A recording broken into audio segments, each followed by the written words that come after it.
Deputetët, edhe pse shumë të pakt në numër me prezencë sot në kuvend, dëgjuan për agjendën e reformave për vitin 2024-2027, që lidhet me planin për rritje dhe me procesin eurointegrues. Pothuajse të gjithë të pranishmit folën për rolin që ka kuvendi në zbatimin e agjendës reformuese dhe për rolin mbikëqyrës të këtij procesi.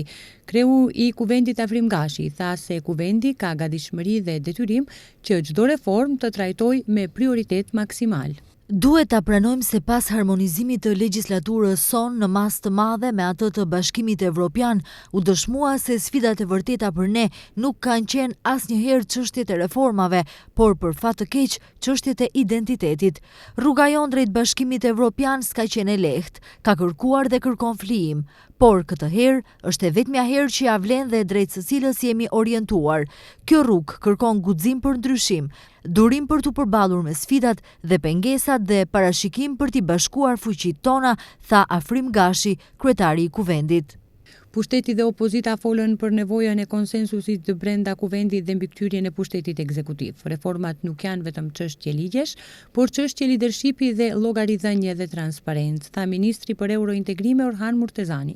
Ndërkombëtarët kujtuan deputetët për rëndësinë e shfrytëzimit të mjeteve nga plani i rritjes përmes zbatimit të reformave, gjë që do të afrojë vendin në Bashkimin Evropian.